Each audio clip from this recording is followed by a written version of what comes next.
ভুক্তভোগী গ্ৰাহকৰ মতে দীপাংকৰ বৰ্মনে ডিবি ষ্টক ব্ৰকিং নামৰ বিত্তীয় প্ৰতিষ্ঠান খুলি মানুহক কম দিনতে ধনী হোৱাৰ সপোন দেখুৱাইছিল। 1 লাখ টকা জমা থোৱা গ্ৰাহকসকলে মাহেকত 7,000কৈ লাভ কৰাৰ বিপৰীতে 6 মাহৰ বাবে ধন জমা কৰিলে 8% ধন দিয়াৰ প্ৰতিশ্ৰুতি দিছিল। পিছে প্ৰথম কিছুমাহ গ্ৰাহকসকলক লভ্যাংশ ঠিকে থাকে দি আহিছিল যদিও তাৰ পিছত ধন দিয়া বন্ধ কৰি দিয়াত গ্ৰাহকসকলৰ মাজত হাহাকাৰ লাগি উঠে। ইতিমধ্যে বিনিয়োগকাৰীৰ ধন 4,000 কোটি টকা অতিক্ৰম হোৱাৰ পিছতে চতুৰ দীপাংকৰ বৰ্মনে বন্ধ কৰি দিয়ে ৰাজ্যখনৰ সকলো কাৰ্যালয়। এতিয়া বঞ্চিত গ্ৰাহকসকলে নিজৰ প্ৰাপ্য ধন ঘূৰাই নাপাই আৰক্ষীৰ সহায় বিচাৰিছে। আমি তাৰমানে কি ডিবি ষ্টক মাৰ্কেট বুকিং বুলি যিটো আছে এটা সংস্থা বুলি কৈছিল, আমি তেখেতৰ তাত পইচা জমা কৰিছিলোঁ। আমি পইচাবোৰ যিহেতু জমা কৰিছোঁ আমি সেইটো NFT কৰি বেংকৰ থ্ৰুদি আমি পইচা জমা কৰিছোঁ। তেখেতে আমাক তাতে এটা লাভাংশ দিছিল, সেইটো মান্থলি দিয়ে। মান্থলি হ'লে 7%, হাফ ইয়াৰলি 27, হাফ ইয়াৰলি 54 আৰু ইয়াৰলি আছিল 120। গতিকে তেখেতে লাভাংশ সেনেকৈ দিম বুলি ক'লে। দিম বুলি কোৱাৰ পিছত আমি তেখেতৰ তাত পইচাবোৰ জমা থলোঁ। দিয়ে পইচাবোৰ ঠিকে দি আছিল। তেখেতে 18ত ষ্টাৰ্ট কৰিছিল, সেই 18ৰ পৰা ঠিকে দি আছিল। কিন্তু যোৱা 3 মাহ তেখেতৰ পইচাবোৰ আমাৰ একাউণ্টত সোমোৱা নাই। একাউণ্ট নোসোমোৱাৰ পিছত আমি তেখেতৰ অফিচত গ'লোঁ। অফিচত যোৱাত ক'লে যে আপোনালোক দিয়া হ'ব, কিন্তু যোৱা সোমবাৰৰ পৰা তেখেতৰ অফিচ ষ্টাফো নাই, অফিচত তালা মাৰা, গতিকে তেখেতক নাপায়। আমি এতিয়া ভাঙি পৰিছোঁ, পইচাবোৰ আমি কেনেধৰণে পাম। গতিকে এই পইচাবোৰ পোৱাৰ কাৰণে আজি আমি ৰঙিয়া থানাত এখন এজাহাৰ দাখিল কৰিছোঁ। ইতিমধ্যে দীপাংকৰ বৰ্মনে গুৱাহাটী কাৰ্যালয়ত বঞ্চিত গ্ৰাহকসকলে আক্ৰমণ চলাই লণ্ডভণ্ড কৰাৰ লগতে প্ৰবঞ্চক বৰ্মনক গৃহ ঘেৰাও কৰি উভতাই বিচাৰিছে নিজৰ জমা ধন। মহাপ্ৰবঞ্চক দীপাংকৰ বৰ্মনৰ জালত সোমাই পৰা ৰঙিয়াৰ গ্ৰাহকসকলে আজি ওলাই আহিছে।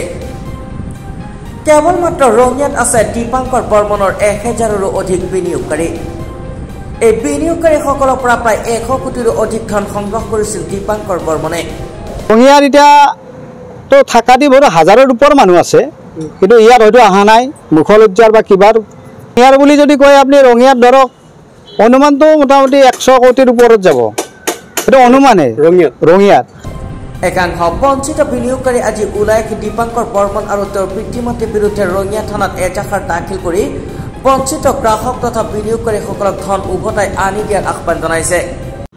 এতিয়া আমাৰ যিখিনি আমাৰ সাঁচতীয়া ধন আছে, যিবিলাক মানুহে গোটেই ৰঙিয়া ৰাইজ বা যিমানখিনি অসম চৰকাৰৰ অসমৰ যিমানখিনি মানুহ আছে ইয়াত পইচা থোৱা, যাতে গোটেইখিনি পইচা আমাক ৰিটাৰ্ণ কৰি দিয়ে। আমাৰ অসম চৰকাৰৰ আৰু অসমৰ মুখ্যমন্ত্ৰী হেমন্ত বিশ্ব শৰ্মা ছাৰলৈকে অনুৰোধ, যাতে আমাৰ যিখিনি উঠি ল'ৰা লোন লৈ নিজৰ সাঁচতীয়া সম্পত্তি মৰ্টগেজ দি বা তেওঁলোকৰ বা গহনা বস্তু বিক্ৰী কৰি বা কিবা মৰ্টগেজ থৈ পেলাই তেওঁলোকে তাত পইচা থৈছিল, সেই পইচাখিনিৰ তেওঁ অলৰেডি ৰিটাৰ্ণ দি আছিল, তাৰপৰা ষ্টপ কৰি দিলে। ৰিটাৰ্ণ দিয়াৰ ফলত তাৰ নাপালে এতিয়া EMR পালে মানুহখিনিক কোনো ধৰণৰ তেওঁ হেৰি কৰিব পৰা নাই।